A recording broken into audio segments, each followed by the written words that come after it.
Hello and welcome to today's video where we are going to be upgrading an Acer Travelmate P238-M-543Y.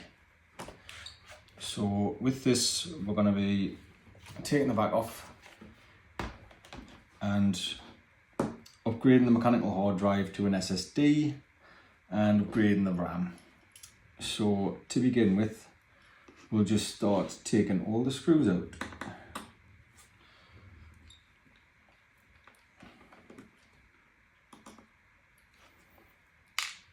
I like to use an ice cube tray to keep track of the screws so I know which ones go where.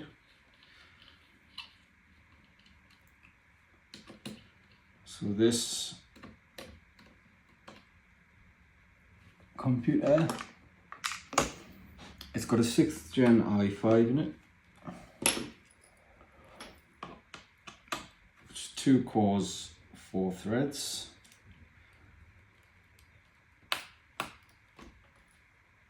It's currently got 8 gigabytes of RAM installed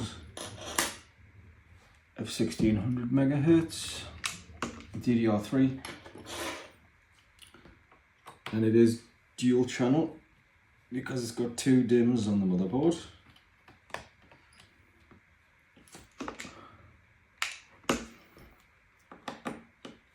And we are going to be upgrading that to 16 gigabytes today, which is the maximum this board accepts.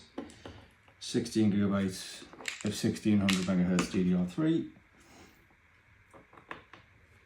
in dual channel, 2 8 gigabyte sticks. It also has a 5400 RPM mechanical drive, which is very, very slow for today's standards. Very slow. You're looking at about 100 megabytes a second read-write speeds, and that's being generous. That's like maximum. It's quite often slower than that. The SSD we're going to be upgrading it to today is a 240 gigabyte Lexar SATA SSD with up to 550 megabytes a second read and writes. So it'll make a big improvement to the overall speed of the laptop.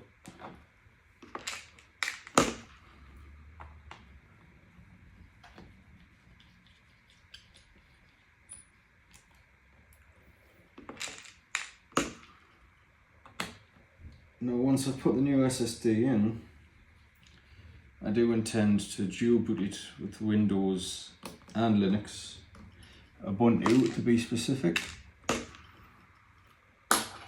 Right, so once you've took all the screws off, what you need to do is get a spudger like this and just start prying it open bit by bit. You'll feel the clips loosen, or you should do. If you just go around with a spudger, just methodically all the way around, trying to make sure I get this on camera, popping the clips, going all the way around. And it will eventually come free and reveal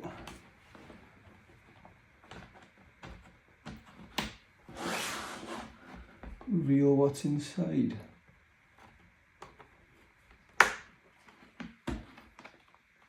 Just need to make sure you get them all.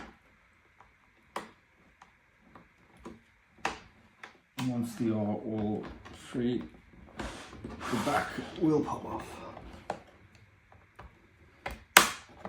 So you don't need to use a spudger for this process. You can use something like guitar pick or something, but if I have the spudger, I'm going to use it. Right, so we'll lift the plate off. and that reveals the motherboard, the innards. So the first thing I want to do is remove the power to the battery, which is here. These connectors can sometimes be a bit small and finicky, so if you just use a spudger or something like that, and you'll be able to disconnect the battery.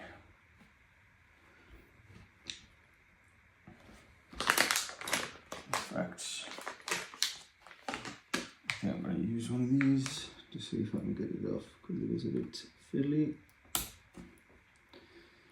Let's pick that up.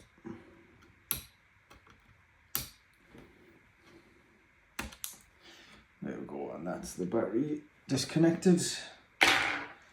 And now we are free to work on the system relatively risk-free.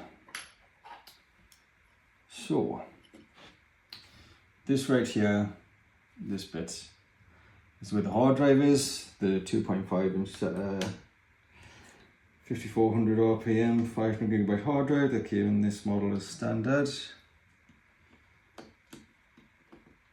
So I'm just going to remove this screw to get the caddy out. We're also going to need to lift this bit of tape, which is just an extra bit to keep it down with. And we'll get that lifted off. It's just, there we go.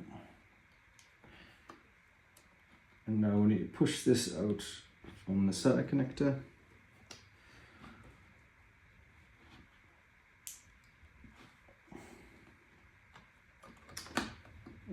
So we'll lift it out first, and then we can disconnect it from the cable, like that.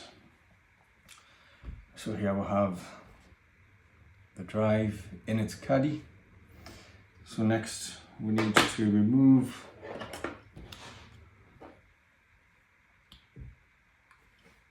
all the screws, screwing it in. Oops, so easy. It's a good job we're getting rid of this hard drive, isn't it? The screws are in there a little tight.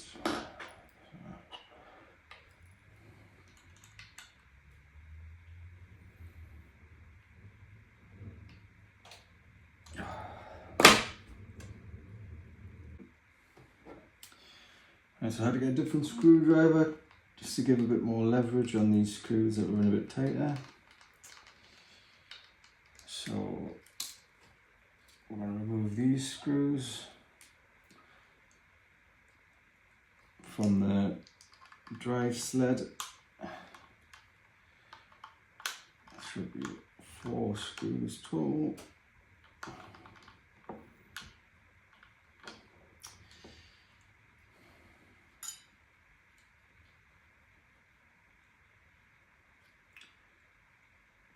Yeah, so there's only 2 screws for the sled.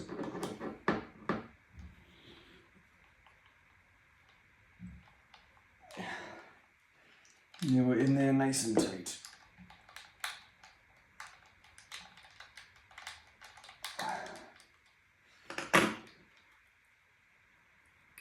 Right, and then we'll have removed the original 2.5 inch drive from the sled.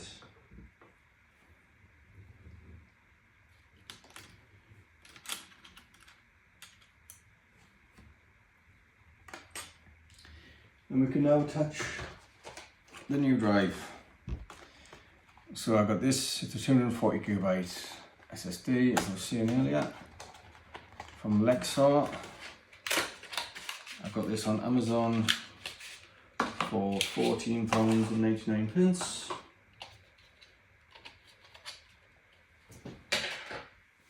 It's crazy how cheap these things have actually got these days.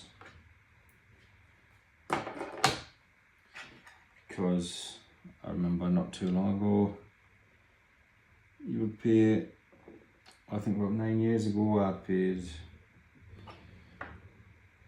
£150 for a 500GB SSD like this. So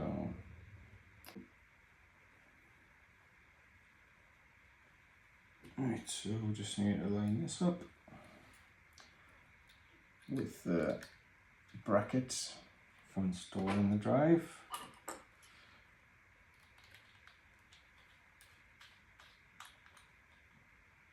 I'm going to install back on this side.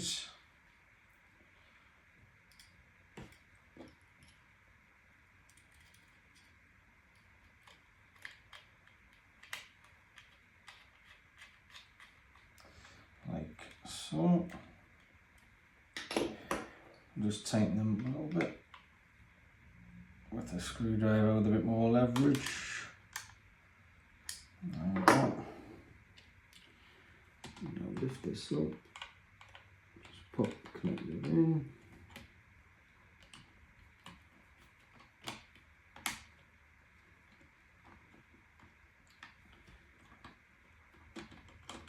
And then that sort of seats back into place there.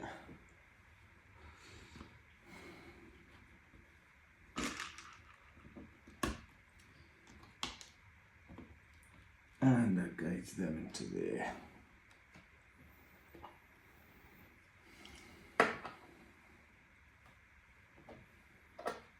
And we will reattach the seating screw in here.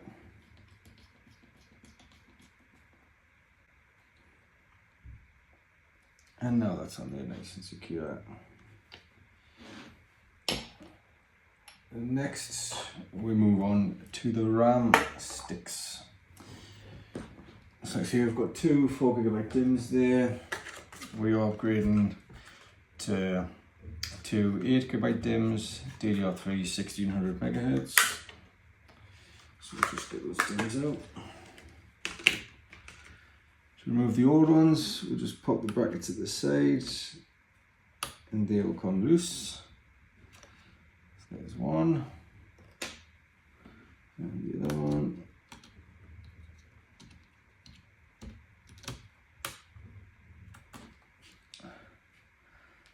Two 4GB DIMMs. Now we'll pop in the two, oops, wrong way around. We'll put in the two 8GB DIMMs. So you just push it in on a bit of an angle and then push it down and it will clip in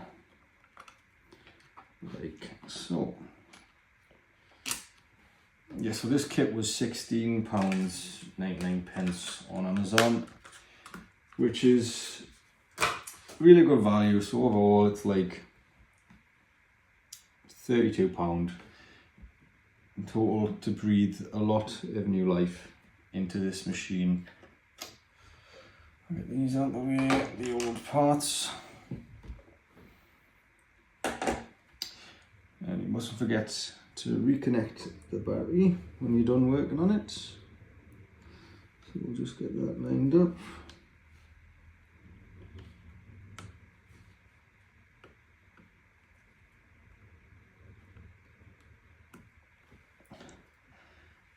That's that.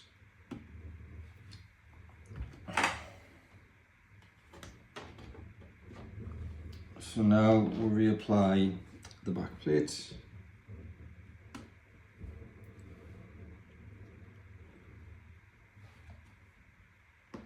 So we're just going to put it down from the back like that and just start going around, pushing in. You'll hear things start to clip in all the way around.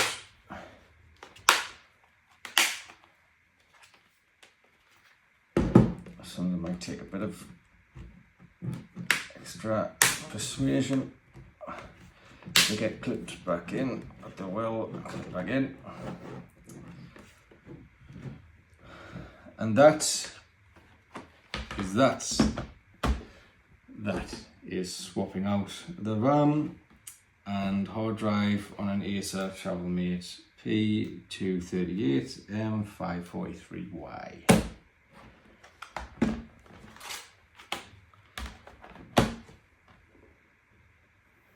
and you just make sure to reapply all the screws, of course.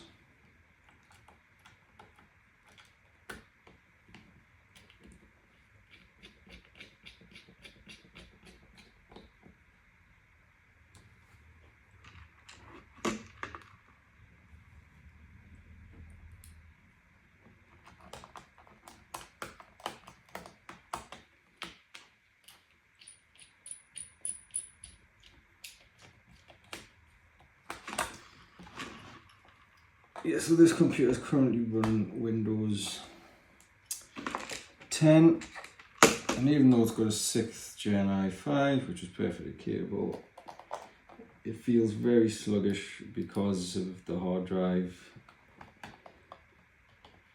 and there was a lot of bloatware on the default Windows 10 install.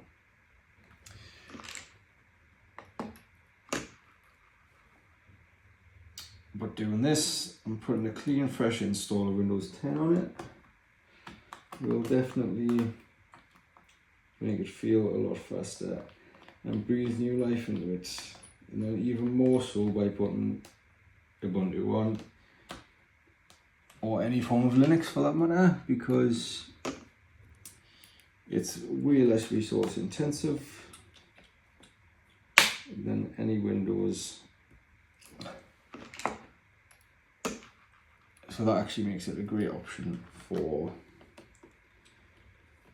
much lower end computers that have seen better days and are at the end of their sort of usable life as a Windows machine, as a modern one anyway.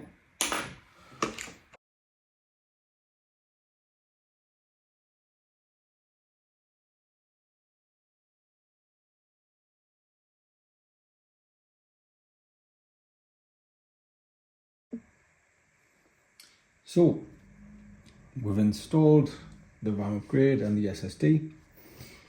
I have put Windows 10 back on there and upgraded it to Windows 11. It's not officially supported, but there is ways around that. I will leave a link in the description to the guide I used to get this onto Windows 11, and I've also dual booted it with Ubuntu Linux. So let's boot it up and have a look at how it runs. Yep, so this is just the bootloader. It lets you pick between Windows or Ubuntu. I'm going to look in Ubuntu.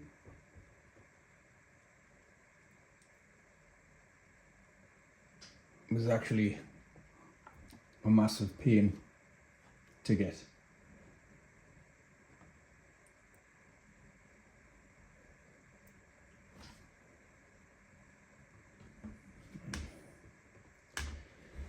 It was a massive pain to get it installed because something to do with Acer's and their BIOS security settings or something. Looking online, a lot of people have issues with getting things loaded up on Acer laptops, but we got there in the end. Unfortunately, during this upgrade, somehow the battery stopped working, so that when you take it off power, it just dies instantly like that. I've done a lot of troubleshooting on that. I've looked online for a long time. I've tried all sorts. I've even tried putting the original hard drive and RAM back in just to see in case it was something to do with that, but it's not working. So I have ordered a new battery from eBay and we'll see if that fixes the issue. And yes, when you unplug it and it loses power, it also resets the BIOS settings, so by default it will load into Windows again, and you need to change that in the BIOS every time. Oh, and look at that. We will restart the PC.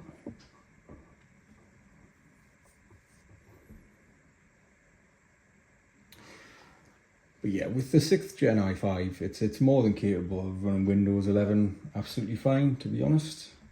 And it does run nice and smooth.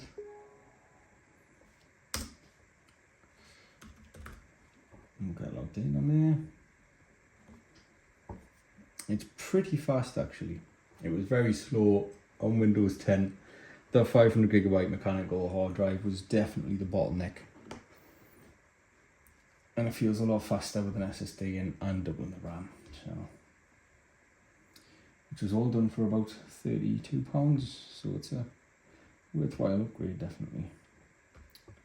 Yeah, and just like that within the desktop, Windows 11. I'll have a look at just how much space, what's actually running. So we're using about 3 gigs of RAM, but we've got 16 in there, so that's no issue. And CPU usage is pretty low, so. And that's it running on Windows. We've got Google Chrome there. Loads up pretty fast. And go on YouTube. You can do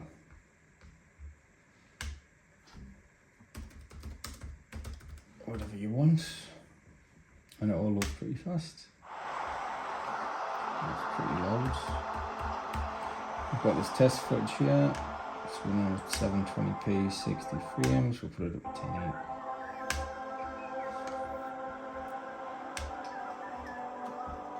And yeah, it looks like it might be dropping a couple of frames at 1080p 60, but that's fine.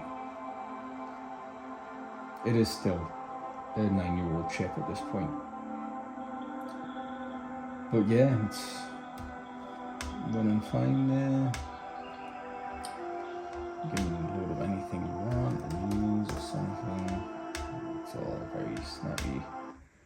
But what we're more interested in is how it runs Ubuntu, because we get much more speed and performance out of that OS, with it being much more lightweight. So we're going to restart, and we're going to have to do the settings in the BIOS again so we're able to boot into Linux. So it's F2 for the BIOS on this. Got a password on that. So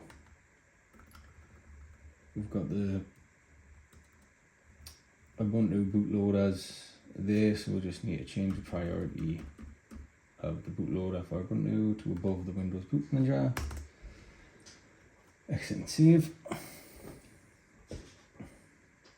And this should send it into the Ubuntu bootloader, where we can choose between Ubuntu or Windows. So we'll go for Ubuntu. Yeah, if anyone else is having issues like this, leave a comment on the video and look at send you the links for the guide I used, just a text guide.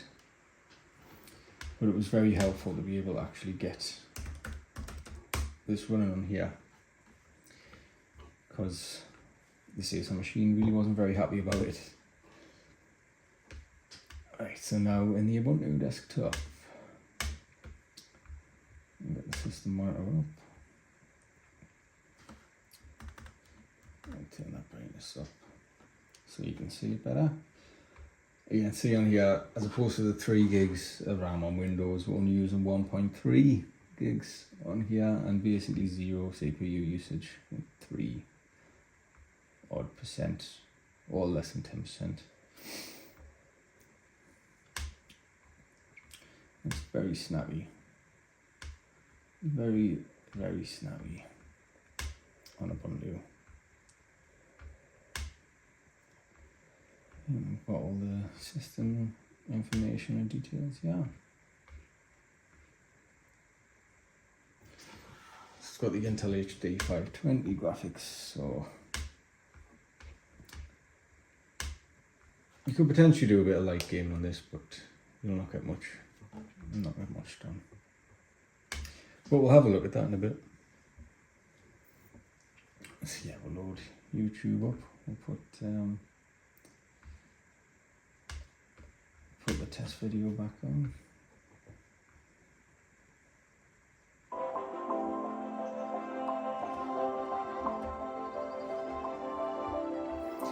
See, the limitation with this as well, I'd say, is that it's basically a 720p screen. I think it's 1366 by 768. So it's not a real open screen, but it's an old laptop and if you've got it lying around, it just feels like it's dying. It's a worthwhile upgrade to be able to do this. So yeah, dropping a few frames. Oh, we're running at 1440p at 60 frames. Like I say, it's not really going to make much of a difference since the actual display itself is only 1366 by 768. But yeah, see, we're still even able to run that. It would be interesting to see if 4K 60 will run. I think it'll choke here. I think this is beyond it. Yeah. Yeah, I don't think it can keep up. I don't think it can quite keep up with 4K 60.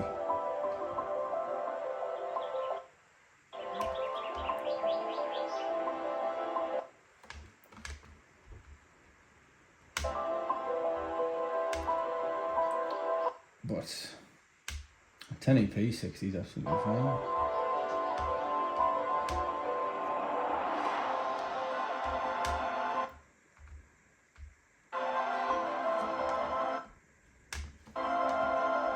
I'll put the stats for mine back on. Yeah, like I say, a couple of drop frames, but yeah, it's fun to sound like. So you can watch your YouTube videos. You put one of your favourite YouTubers on, just to have a look at something that's more but although it's easy to get this booting of a normal video that you watch on YouTube. Computers, can it really give us a usable modern experience? Well, there's only one way to find out. Right after this quick word about today's incredibly relevant sponsor, boot.dev. I see, so this is secret. I never learned interactive that a this is only a Macintosh 30 frames video, so I am gonna go into the inside and let's see if I can run it at 4K.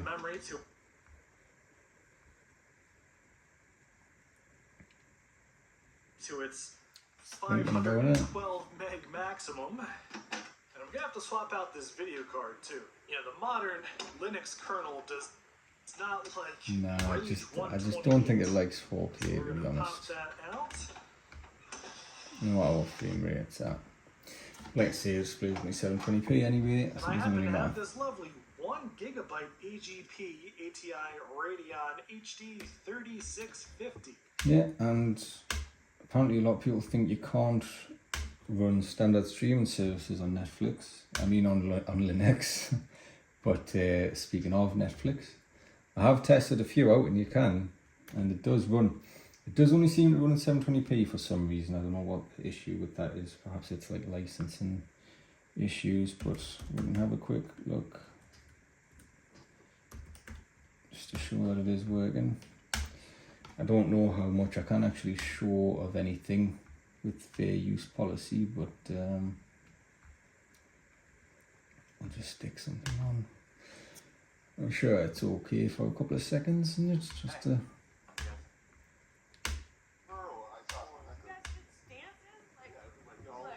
yeah, and it's running that fine. All right, look, hey, both of you, just Netflix, nice machine. Yeah, and like I see, you can do normal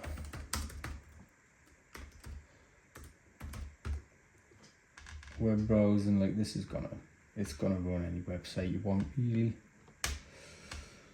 I mean, this did come with a lot of free open source apps as well. So we've got a word processor, which open pretty fast. So you can type a Word document like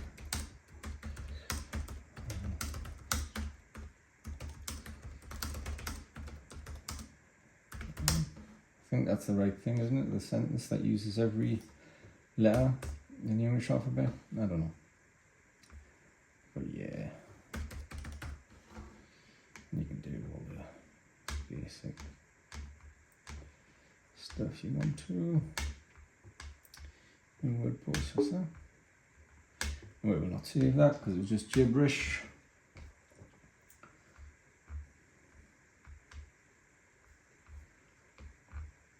had a look at Super Tux Cart, which seems to be a favourite among Linux users. That's loud.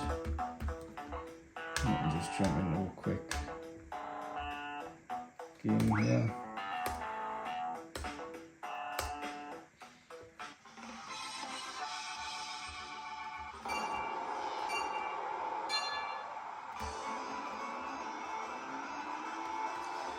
Yeah, that one's running this fine, isn't it?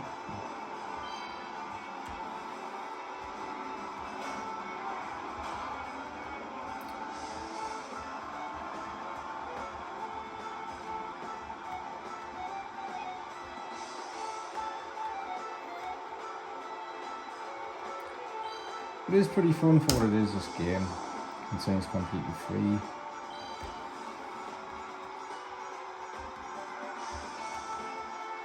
But yes, you get the idea. If I don't stop now, I'm just going to end up playing this.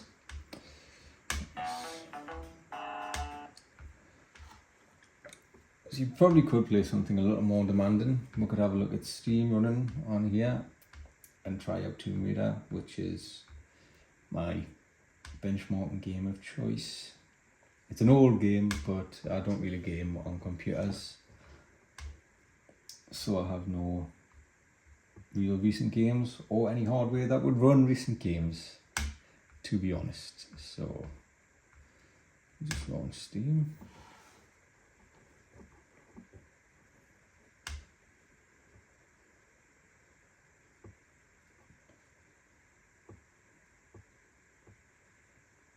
If it wants to load, yes it does. Library, Tomb Raider.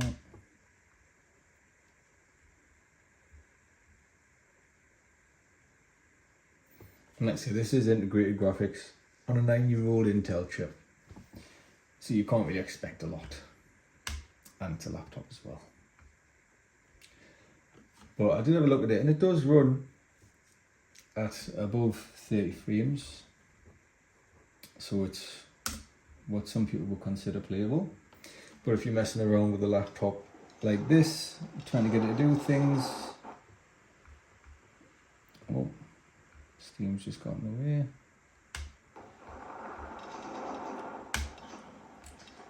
Then it is. But if you're messing around with laptops like this, you're going to consider 30 frames playable, aren't you? Exactly. So we'll just plug a mouse in for this, because for a modern-ish 3D game, it's basically impossible to game with a touchpad, isn't it? Not that this mouse has much traction on this disc, but yeah, as you can see, it is running. I'm getting around 50 frames at the moment, but I would say it's much more likely to stick around 30. Need fire. Is there any fire?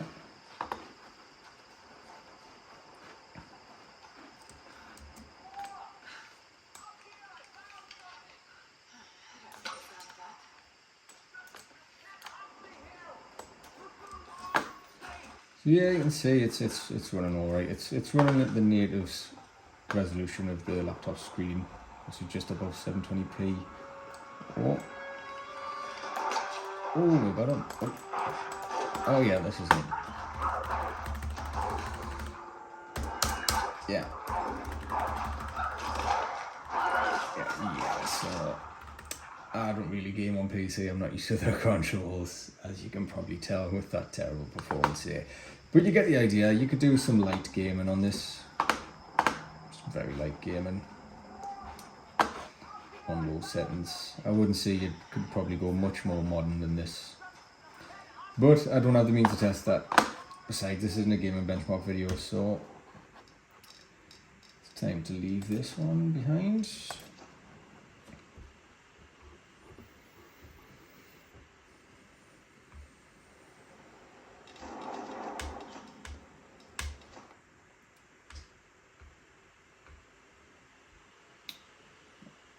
So yeah, I would say I would put some benchmarks up on the screen, but we were looking at about 80 megabytes a second speed on the hard drive, and now we're looking at about 540. So that is a lot more than 80, and it really feels it in the general performance of whichever operating system in terms of this laptop with this chip, whether you're running Windows or Linux. But yeah, I would say that about does it for this video. Thank you for watching this video by upgrading this Acer laptop and giving it a little look once it's been upgraded. If you liked the video, give it a like. If you didn't, give it a dislike. I don't know. Just don't do anything with it at all. Whatever you fancy. But for now, that is me signing off. Goodbye.